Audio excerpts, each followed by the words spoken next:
믿거나 말거나 실화괴담들. 첫 번째 이야기, 고속도로에 소름 끼치는 여자. 저는 지방 사람이라 회사 일 때문에 서울로 출장이 상당히 많이 잡혀 있습니다. 그날도 회사 동료 2명과 서울에 출장을 나갔습니다. 1박 2일로 나가게 되었죠. 첫날 거래처 사장님과 거나하게 술을 마시고 새벽에 모텔을 잡아서 2시간만 자고서 다시 일을 봤죠. 온종일 피곤함에 찌든 하루였습니다. 저녁을 간단히 먹고 서울로 출발했습니다. 동서울 톨게이트를 지나니 시간이 8시 가까이 되었더군요. 제가 어제 저녁 술상사를 했기 때문에 몸이 피곤하여 나머지 2분이 교대로 운전을 했고 전 뒷좌석에서 새우잠을 자기 시작했습니다.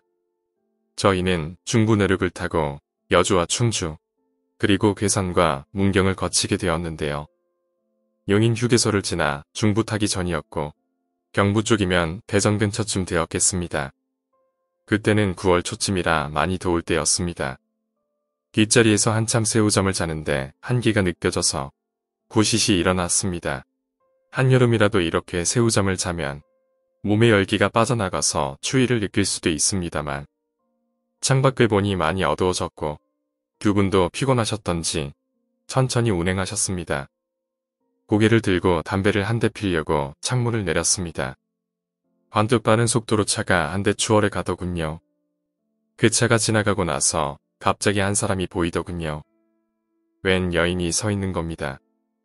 깔끔한 원피스에 핸드백을 손에 꼭 쥐고 있었는데 순간적으로 지나치며 저와 거리가 거의 2m 정도였기 때문에 차량 불빛으로 인해 얼굴을 볼 수 있었습니다. 20대 중반가량의 여성이며 하늘색 원피스를 입고 있었더군요. 전 아무 생각 없이 그냥 담배 한 대 물고 피웠습니다. 머리가 어질어질하여 그냥 숙취 때문에 그런 걸로 느껴졌으니까요. 창문을 닫고 전 다시 자려고 엎드리려고 고개를 숙였는데 뭔가 찝찝한 기분이 들어 차 후면을 슬쩍 봤죠. 차 뒤에 트렁크 위에 그 여성분이 올라타 있더군요. 쪼그리고 앉아 양팔을 벌리고 차체를 잡고 있는 모습이 분명 눈에 들어왔습니다. 저는 당연히 놀랐죠. 운전하고 계시는 분도 보았는지 궁금해서 전 운전석을 불이 나게 쳐다본 후 다시 돌아보니 없더군요. 말은 이렇게 해도 그때 순간은 얼마나 기겁하며 놀랐는지 모릅니다. 눈을 꿈벅하고는 정말 이상했습니다. 분명 저 뒤에 트렁크에 쪼그려 앉아 있었는데 말이죠.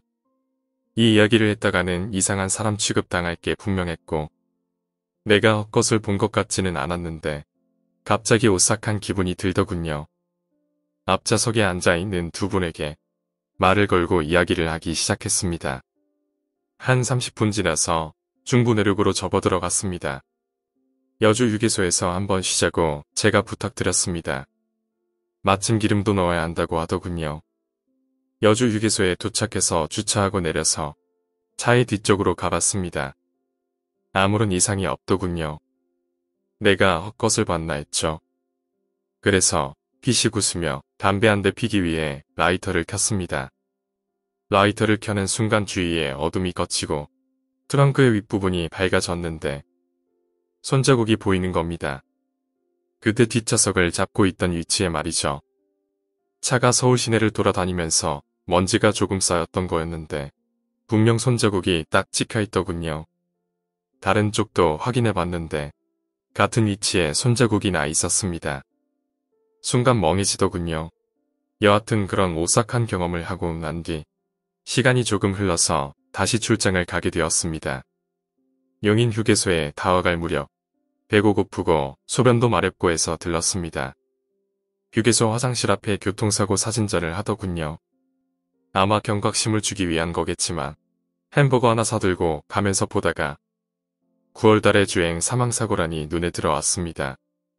오피러스가 가차선을 주행하여 잠시 고정 주차 중이던 아반떼 승용차를 추돌하고 고정수 신호를 보내고 있던 여성을 치어 직사하게 했다는 사고였습니다. 사고 장면 사진을 보다 놀라서 입에서 햄버거가 떨어지는 줄도 몰랐습니다. 사진 속에 사망한 여성 사체가 삐져나온 하늘색 원피스와 도로 위로 뒹굴고 있는 풀로 없던 핸드백, 사고 차량 아반떼에 부서진 운전석 룸미러에 걸려있는 사진 한 장이 저번에 제가 본 그 여성과 동일인이라는 생각이 바로 들었습니다. 사고를 낸 차량이 검은색 오피러스인데 그때 제가 탔던 차도 검은색 오피러스였습니다. 대충 날짜를 보니 저희가 그때 당시 사고 난 뒤 일주일 후였던 것 같네요. 두 번째 이야기, 혼자만 있던 소름 끼치는 병원. 오래전의 사건입니다. 당시 나는 간호사로 일하고 있었습니다. 지금은 파견 사무원으로 일하고 있습니다만 그 당시를 돌이켜보면 잘도 그 살인적인 근무를 이겨냈구나 하고 새삼 감탄하곤 합니다. 하루 18시간은 병원에 잡혀있는 게 당연한 일이었으니까요. 그날은 2교대 근무 중 낮 파티였습니다. 아침 7시 반쯤 평소 다니던 출입구로 출근했지만 병원 안이 기분 나쁠 정도로 한산합니다. 인기척이 전혀 없는 것입니다. 평소라면 아침 식사 때문에 간호사들이 이리저리 바쁠 시간일 텐데 나는 탈의실로 향했지만 근무 시간이 겹치는 동료들 중 한 명도 만나지 못했습니다. 휴대폰으로 전화를 해봤지만 다들 전원이 꺼져 있다던가 수신이 불가능하다는 메시지만 나옵니다. 우선 인수인계를 위해 데스크에 가려 했습니다. 하지만 데스크까지 가는 도중 직원은커녕 환자조차 한 명도 보이지 않았습니다. 이전까지 이렇게 이상한 일을 겪은 적은 한 번도 없었기에 나는 덜컥 무서워졌습니다. 어쨌든 누구라도 찾아야겠다는 생각이었지만 함부로 돌아다니는 것도 두려웠습니다. 나는 일단 내선 전화의 수화기를 들었습니다. 하지만 평상시라면 들려올 다이얼 소리마저 들리지 않습니다. 가볍게 패닉에 빠진 나는 다시 한번 휴대폰으로 전화를 해보려고 꺼내다가 그만 떨어뜨리고 말았습니다. 당황해서 휴대폰을 주워서 집으로 전화를 겁니다. 이번에는 통화 연결음이 제대로 들립니다. 언제나 듣던 그 연결음마저 너무 반가워 눈물이 날 정도였습니다. 곧 전화가 연결되었습니다. 너 지금 어디에 있는 거니? A씨한테 연락이 왔었어. 병원에서 출근 시간이 지났는데 내가 아직 안 와서 혹시 무슨 일 있는 거 아니냐더라. 그 이야기를 듣자 나는 힘이 빠져서 그 자리에 주저앉고 말았습니다. 그리고 오싹한 것을 깨달았습니다. 아까 내가 휴대폰을 떨어뜨린 곳에 그때의 충격으로 빠진 배터리가 그대로 놓여있던 것입니다. 배터리가 빠졌는데 통화를 했다니. 휴대폰은 내던지고 나는 어디로 가는지도 모른 채 정신없이 도망쳤습니다.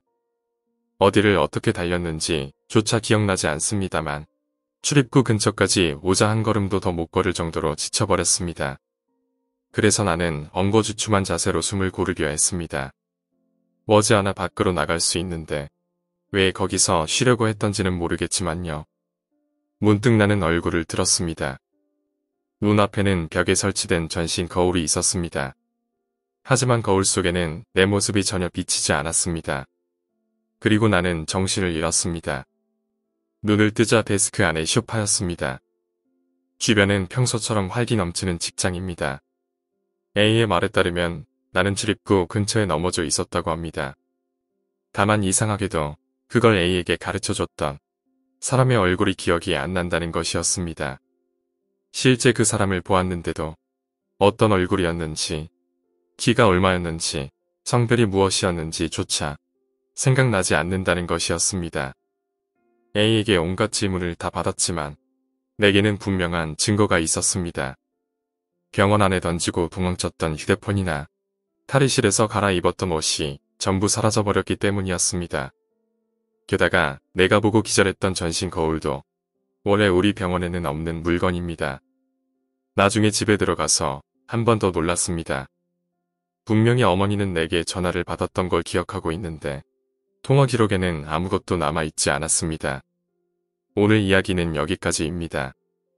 오늘 이야기가 재미있으셨다면 구독과 좋아요, 댓글 부탁드립니다. 댓글은 저에게 큰 힘이 됩니다. 감사합니다.